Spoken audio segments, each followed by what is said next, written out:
Bonjour à tous et à toutes. J'espère que vous allez bien. J'espère vous retrouver en pleine forme. Aujourd'hui, ou bien plutôt dans cette séance, je vais partager avec vous une étude d'une certaine fonction qui engendre à la fois une fonction logarithme et une fonction exponentielle. Ça, bien sûr, ça concerne les étudiants de deuxième baccalauréat sciences. Alors, voilà, vous avez une fonction f de x définie comme étant, voilà, x moins 1 plus l'exponentielle de x moins 1 pour x inférieur ou égal à 1. Et vous avez f de x égale à x plus ln de 1 plus x sur 2x pour x strictement supérieur à 1. Donc, la première question, vérifiez que le domaine de définition est R. Alors là, pour répondre à cette question, qu'est-ce que vous avez pour la première? Vous avez une fonction qui est définie, donc f est définie pour x inférieur ou égal à 1 et pour x strictement supérieur à 1. C'est-à-dire que le domaine de définition sera moins l'infini 1 union 1 plus l'infini. Autrement dit, ça veut dire que puisque la fonction est définie pour le point 1 et x strictement inférieur à 1, x strictement supérieur à 1, ça veut dire que le domaine de définition, c'est bien 1. Voilà la première question. La deuxième question montre que f est continue au point x0. Dire qu'une fonction est continue, il faut savoir chercher la limite à droite et la limite à gauche. Donc la limite de f de x lorsque x tend vers 1 par valeur négative, je dois chercher la limite de quelle fonction? De la fonction concernée, c'est-à-dire x moins 1 plus l'exponentielle de x moins 1. Lorsque x tend vers 1 moins. Donc, je vais remplacer x par 1, ça vous donne l'exponentielle de 0, c'est bien 1. Et la limite de f de x lorsque x tend vers 1 plus, dans ce cas-là, je dois chercher la fonction concernée, c'est la limite de x plus ln de 1 plus x sur 2x. Alors là, lorsque x tend vers 1 plus, si vous remplacez x par 1, donc ça vous donne ln de 1, ça vous donne 0. Et le reste, remplacer x par 1, ça vous donne 1. Donc, la limite à droite égale à la limite à gauche. Donc, ça veut dire que la fonction est bien continue en 1. Ce sont des choses à retenir. Donc, troisième question, montre que la limite de f de x égale à plus l'infini, égale à plus l'infini. Et on vous dit montrer que la limite lorsque x tend vers moins l'infini égale à moins l'infini. Donc, pour la limite de f de x lorsque x tend vers plus l'infini, je dois prendre la limite lorsque x tend vers plus l'infini de la fonction x plus ln de 1 plus x sur 2x. Alors là, la limite de cette fonction-là, je dois chercher la limite à l'intérieur, c'est 1 demi, donc ça m'a donné ln de 1 demi, et je remplace x n'a pas plus l'infini, c'est plus l'infini, donc ça va me donner plus l'infini. De la même, la limite de f de x sur x, f de x plutôt, lorsque x tend vers moins l'infini, c'est la limite, lorsque x tend vers moins l'infini, de la fonction x moins 1 plus exponentielle de x moins 1. Vous pouvez poser t comme étant x moins 1, et lorsque x tend vers moins l'infini, t tend vers moins l'infini, et l'exponentielle de moins l'infini, c'est 0. Il reste limite de x moins 1 qui est égale à moins l'infini. Donc la fonction, ça va vous donner moins l'infini. Donc je ne vais pas me tarder sur ce chose-là parce que il paraît que c'est simple. Maintenant, on va passer au plus sérieux. Montrer que la limite de f de x moins f de 1 sur x moins 1 sur, on va montrer qu'il est égal à 2. Alors là, d'abord je cherche f de x moins f de 1 sur x moins 1. C'est quoi? Pour x, bien sûr, je vais pour x inférieur à 1. Alors là, je dois prendre quelle fonction? Je dois prendre la fonction, c'est x moins 1 plus l'exponentielle de x moins 1 moins 1 sur x moins 1. Donc, x moins 1 divisé par x moins 1, c'est 1 plus exponentielle de x moins 1 moins 1 sur x moins 1. Alors là, je vais vous rappeler que si vous posez t égale à x moins 1, c'est-à-dire lorsque x tend vers 1, t tend vers 0. X tend vers 1 moins, donc t tend vers 0. Alors là, la limite de f de x moins f de 1 sur x moins 1 lorsque x tend vers 1 par valeur négative, c'est-à-dire ce sera la limite lorsque t tend vers 0 de la fonction 1 plus exponentielle de t moins 1 sur t. Et bien sûr, ça, vous le connaissez bien. Ça, c'est lorsque c'est une limite standard, c'est bien égal à 1. Donc 1 plus 1, ça fait combien? Ça fait 2. Alors là, qu'est-ce qu'on va dire? On va dire que la fonction f est dérivable. Donc elle est dérivable à gauche de 1. Et par conséquent, la courbe représentative CF admet une demi-tangente d'équation y égale à f' de x0 qui est égal à ça, c'est 1, x moins 1 plus f de 1, soit donc y égale à 2x moins 1. Voilà l'équation de la tangente au point, bien sûr, à droite, à gauche de 1. Donc on va l'utiliser dans la courbe lorsqu'on va tracer, bien sûr, la courbe. Donc il me reste chercher maintenant f de x moins f de 1 sur x moins 1 pour x appartenant à 1 plus l'infini, c'est-à-dire à droite de 1. Donc à droite de 1, je dois prendre l'autre fonction. Donc c'est quoi? C'est x plus ln de 1 plus x sur 2x moins 1 sur x moins 1. Donc x moins 1 sur x moins 1, ça fait 1. Il me reste ln de 1 plus x sur 2x, le tout sur x moins 1. Alors là, c'est plus difficile encore. Donc, qu'est-ce que je dois faire pour étudier la limite ou bien pour trouver la limite de ce deuxième élément? Alors là, il faut faire un changement, bien sûr. Si je pose t comme étant 1 plus x sur 2x, peut-être qu'il y a d'autres méthodes, mais je vois que celle-ci est la plus simple. Alors là, je trouve t à partir de cette équation, je trouve t, je trouve plutôt x qui est égal à 1 sur 2t moins 1. Alors là, lorsque je vais chercher ln de 1 plus x sur 2x sur x moins 1, ça devient ln de t sur. Alors x moins 1, vous faites votre calcul, x moins 1 n'est autre que 1 sur 2t moins 1 moins 1, ça vous donne 2 fois 1 moins t sur 2t moins 1. Alors là, x moins 1, je vais la remplacer, ça donne 2 fois t moins 1, il reste ici 2t moins 1. Alors là, comment je vais faire pour déterminer la limite? Donc je peux faire ici une autre chose, là j'ai oublié de multiplier parce que pour trouver ln de t sur 2, 1 moins t. Donc là j'ai fait t moins 1, donc j'ajoute un signe moins, parce que j'ai x moins 1, donc c'est 1 moins t. Donc pour la rendre t moins 1, je dois multiplier par moins 1.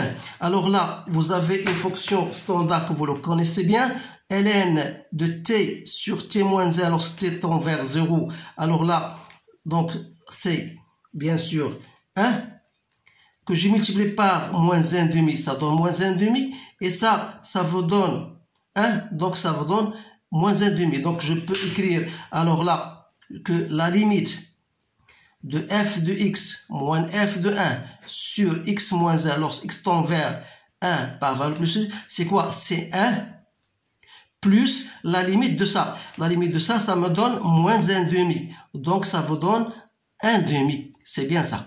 Donc, qu'est-ce qu'on va dire tout à l'heure? On va donc dire que f est donc dérivable. Elle est dérivable à droite de 1.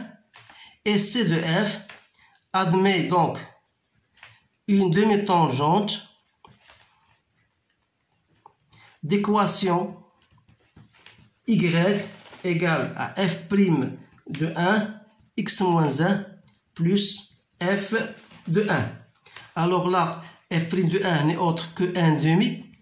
X moins 1 plus f de 1, ça fait 1. Donc c'est quoi? C'est 1 demi.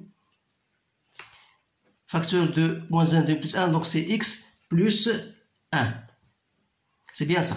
Donc voilà l'équation de la tangente au point x égale à 1. Donc voilà, on va passer maintenant, montrer que la droite d'équation D1 égale à x moins 1 est une asymptote oblique au voisinage, bien, de CF au voisinage de plus l'infini. Alors là, plus ou moins l'infini, pardon. Donc qu'est-ce qu'il faut faire? Donc il faut alors chercher d'abord f de x moins 1, qui n'est autre que l'exponentielle de x moins 1.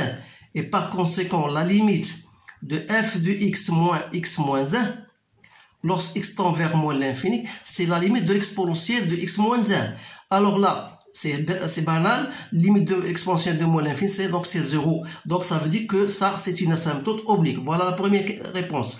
Pour la deuxième réponse, donc qu'est-ce qu'on va dire? Donc on va dire que D1 est une asymptote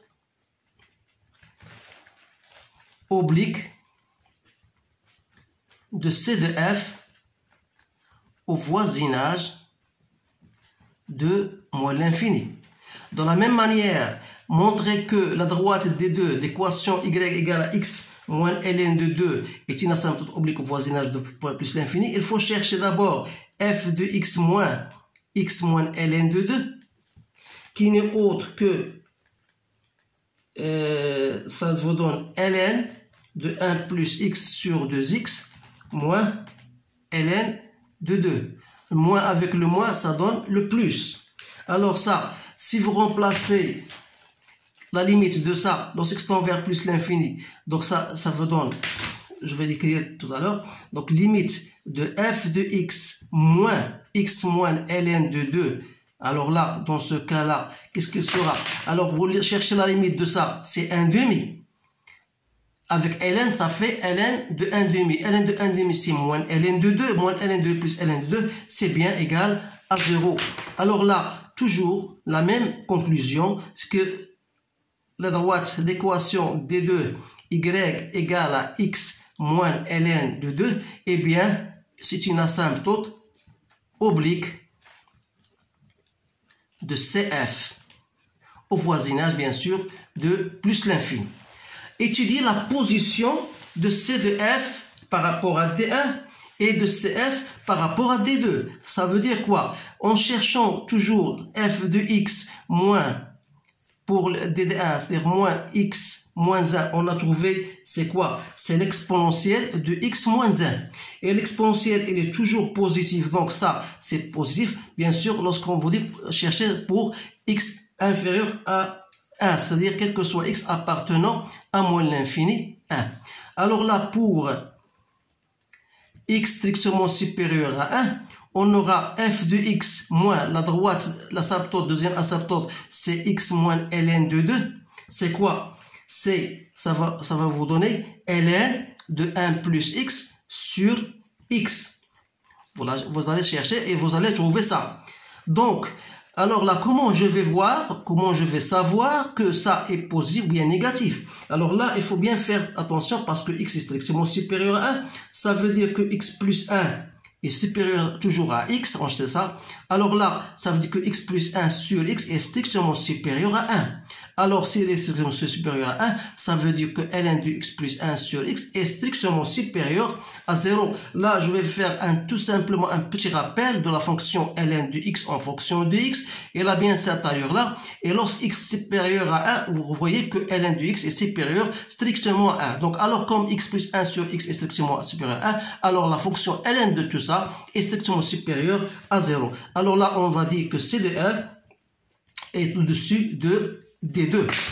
Alors, voilà la conclusion. Donc, on est de même pour ça. C de f est au-dessus de D1. Voilà. Donc, maintenant, on va passer à la dérivée. Donc, la fonction, bien sûr, elle est dérivable. Il ne suffit que simplement chercher f' pour x supérieur, strictement supérieur à 1, et pour x inférieur, strictement inférieur à 1. Alors là, pour x strictement supérieur à 1, voilà, pour x strictement supérieur à 1, vous avez f' de x, c'est x plus ln de 1 plus x sur 2x, la dérivée de tout ça. Alors là, c'est 1 plus la dérivée de ln de x, c'est-à-dire va me donner 2x moins 2 moins 2x sur fois 2x sur 4x au carré, 1 plus x. Je vous donne le soin de mettre ça, vous avez le temps de le refaire. Donc finalement, je vais trouver pour ne pas perdre assez de temps. Donc f' de x, c'est bien égal à x au carré plus x moins 1 sur x fois x plus 1, c'est-à-dire x au carré plus x moins 1 sur x au carré plus x. Alors pour x inférieur strictement à 1, vous aurez f' de x, c'est la dérivée de x moins 1 plus l'exponentielle de x moins 1, c'est très facile, donc c'est 1 plus exponentielle de x moins 1. Comme l'exponentielle est strictement positif, donc sera positif. Alors là, pour x strictement supérieur à 1, inférieur à 1, donc f' est positif, donc la fonction est strictement croissante. Mais qu'allons dire pour x strictement supérieur à 1? Vous savez, pour x strictement supérieur à 1, vous avez bien sûr x au carré est supérieur à 1, et vous avez x supérieur à 1. Ça veut dire que x au carré plus x sera strictement supérieur à 2. Alors là, x au carré plus x moins 1 est strictement supérieur à 1. Et 1 est supérieur à 0. Ça veut dire que le premier terme, x carré plus x plus moins 1 est supérieur à 0. Et x carré plus x, lui aussi, il est supérieur à 0. Ça veut dire donc que f' de x est strictement supérieur à 0. Alors dans les deux cas, vous voyez que dans les deux cas, vous avez toujours f' de x est strictement supérieur à 0. Alors on va dire que la fonction f est strictement croissante sur R. Donc il suffit maintenant de dresser le tableau de variation de la fonction f. Alors le tableau de variation, donc x défini sur R, vous avez f' de x et vous avez f de x. On a dit il est positif, donc voilà, ici c'est plus l'infini, moins l'infini. On a, à partir de 1, on a trouvé égal à 1. Ça veut dire que la dérivée, la fonction d'abord n'est pas dérivable au point 1, elle est dérivable à droite et dérivable à gauche, mais les dérivées ne sont pas les mêmes, alors la fonction n'est pas dérivable au point 1. Faites attention à cela. Montrer que maintenant, on va passer, montrer que f de x est inférieur ou égal à x, bien sûr. Alors, quel que soit x appartenant à 1 plus l'infini. Alors, x appartenant à 1 plus l'infini, ça veut dire quoi? Ça veut dire que f de x moins x, c'est quoi? C'est ln de 1 plus x sur 2x. Alors, qu'est-ce qu'il faut faire pour montrer que f de x est inférieur à x? Ça veut dire qu'il faut montrer que ça est inférieur à 0. Et vous savez que ln de x, d'après ce que je viens de vous dire, que ln de x, elle est inférieure à 0 dans le cas où x est compris entre 0 et 1. Alors là, qu'est-ce qu'il faut faire? Il faut tout simplement calculer 1 plus x sur 2x moins 1. Alors là, vous allez trouver c'est 1 plus x moins 2x sur 2x. Donc c'est quoi? C'est 1 moins x sur 2x. Et comme x est inférieur et supérieur à 1, ça veut dire que moins x est strictement supérieur, moins x est inférieur strictement à moins 1, c'est-à-dire 1 moins x sera inférieur à 0. Alors là, le dénominateur est positif et 1 moins x est strictement négatif, ça veut dire que ça est strictement négatif. Ça veut dire quoi? Ça veut dire que 1 plus x, ça veut dire que moins x, c'est bien ça. Donc ça veut dire que f de x moins x sera bien sûr négative. Alors là on dit que, donc qu'est-ce qu'on a? On a 1 plus x sur 2x est inférieur strictement à 1. Alors s'il est strictement inférieur à 1, ça veut dire que ln de 1 plus x sur 2x sera inférieur à 0. Alors là, inférieur à 0, ça veut dire quoi? Ça veut dire que f de x est inférieur à x. C'est bien ça. Donc voilà la réponse. Ça peut être égal peu importe. L'important, c'est que f de x est inférieur ou égal à x. Voilà la réponse à cette question. C'est une question très intéressante. Alors maintenant, on va tracer la courbe. Alors là, une fois les étudiants arrivent à la courbe, il faut faire très attention parce que c'est pas facile. La première des choses, c'est de mettre tout ce que vous avez, bien sûr, retenu et ce que vous avez arrivé. Alors là, on est arrivé à tracer D1 et D2. D2 sont les deux asymptotes obliques. Voilà la première asymptote oblique d'équation x plus 1. Et la deuxième, c'est x moins ln de x. Voilà, je l'ai bien tracé. Et j'ai tracé la droite d'équation y égale x. Pourquoi? Pour la simple raison de vous montrer que f de x est inférieur ou égal à x toujours au-dessus. Ça veut dire que c de f est au-dessus de x. C'est ça, la réponse, c'est ça, la signification. Donc, sc de x est toujours inférieur à x. C'est-à-dire on ne va pas dépasser la droite d'équation x. Voilà intéressant. Voilà le but de cette question. Alors là, j'ai tracé les deux demi-tangentes puisque la fonction f n'est pas dérivable au point 1. J'ai tracé la première tangente qui est égale à x 1 demi fois x plus 1 et la deuxième tangente 2x moins 1. Alors là, au point 1, donc il me suffit tout simplement maintenant de tracer ma courbe. Alors là, je vais la tracer d'une façon que soit propre, voilà. Donc je pars de 1. Donc il va toujours côtoyer l'asymptote oblique, voilà. Et bien sûr là, il va passer. Il y a un point qui va, il va couper un point en un point de l'abscisse, mais on ne vous a pas demandé cela, mais plus ou moins, vous avez f de 0, c'est moins 0,6. Donc ça veut dire la courbe, il va passer par ce point-là. Donc c'est plus ou moins. Donc je vais continuer à tracer ma courbe. Voilà la courbe, c'est comme ça qu'il va. Donc voilà, c'est de f. En même temps, la question suivante. Montrer que f admet une fonction réciproque, cette fois-ci. Montrer que f admet une fonction réciproque. Et définie sur un intervalle qu'on va déterminer. Alors là, vous avez la condition que f est continu. D'après sa courbe, elle est continue sur R et strictement croissante. Alors, elle admet une fonction réciproque. Je m'excuse parce que j'écris en abrégé parfois. Réciproque f moins 1 défini sur J. J n'est autre que f de I. Et vous retournez à votre tableau de variation. Vous allez trouver c moins l'infini plus l'infini. Donc, tracez la fonction cf moins 1 dans le même repère. Alors là, pour tracer, alors, qu'est-ce qu'on va faire? Il faut trouver d'abord, bien sûr, le symétrique de ça, de l'asymptote oblique de celle-ci. Donc, là, vous avez f de ln de 2 égale à 0. Donc, ça veut dire que f de ln de 2 égale à 0, on aura f de ln de 2 égale à 0.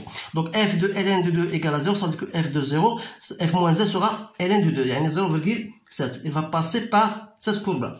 Et vous avez f, donc, sera symétrique, x plus x moins ln de 2. Donc, ici, vous avez, donc, il sera symétrique. Donc, si vous avez un écart, vous allez trouver, bien sûr, il va passer par deux points. Ce point-là, c'est moins ln de 2, c'est-à-dire moins 0,7. Voilà.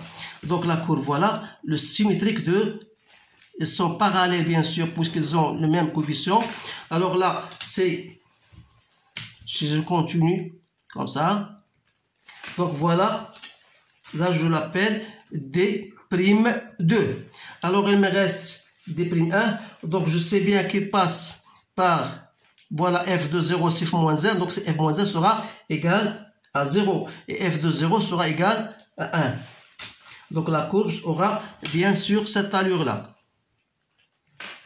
Plus ou moins. Donc, voilà. F de 0, voilà, c'est moins 1. Donc, f de moins 1, c'est 0. Voilà. Plus 1, c'est bien.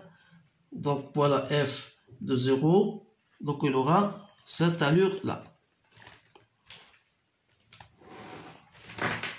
Voilà, j'appelle ça D1'. Alors là, comment sera la fonction sera de la manière suivante. Alors là, c'est un peu, donc plus ou moins. Donc c'est pas la peine de tracer, j'ai pas tracé les tangentes, les demi-tangentes, mais je vais vous dire seulement comment l'allure sera. Elle sera comme ça plus ou moins. Voilà. Et celle-ci sera, voilà.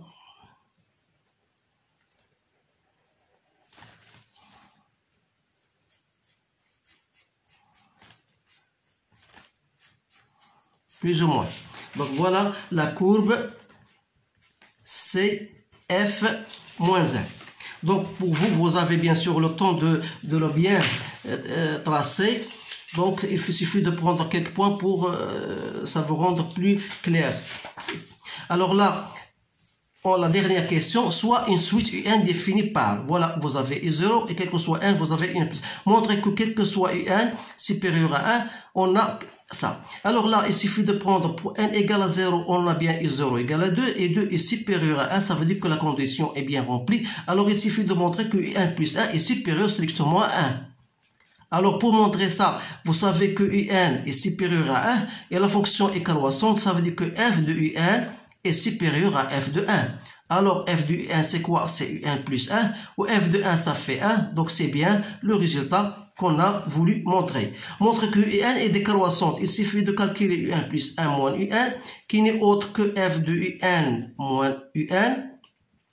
Et d'après la question, d'après ce qui précède, donc on a déjà montré que f de x est inférieur ou égal à x, quel que soit x strictement supérieur à 1. Donc, pour UN supérieur à 1, même pour supérieur ou égal, UN supérieur à 1, ça veut dire que f de UN est toujours inférieur à UN. Alors, c'est-à-dire que UN plus 1 est inférieur à UN. Alors là, on dit que la suite UN est bien décroissante.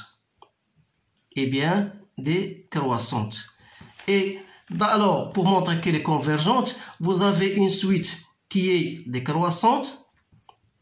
Voilà la première condition. Et minorée, si vous voulez, minorée par la valeur 1. Alors là, on dit que UN est convergente. Et la limite de UN lorsque n tend vers plus l'infini, c'est bien sûr la valeur 1. Voilà tout ce qu'il y a dans ce problème-là. Je trouve que c'est un sujet assez intéressant et comme je vous ai dit déjà dans les séances précédentes, que je vais à chaque fois choisir une fonction un peu plus difficile que l'autre et cela c'est pour but bien sûr pour vous montrer certains trucs qui vous seront utiles pour la réponse et pour à vos questions le jour J de l'examen. Alors là, je vous souhaite une bonne chance et je vous remercie de votre attention et n'oubliez pas de partager cela avec vos amis et pour que pour nous, bien sûr, vous sera prochainement, Inch'Allah. Alors, je vous souhaite une bonne chance et je vous laisse à bientôt.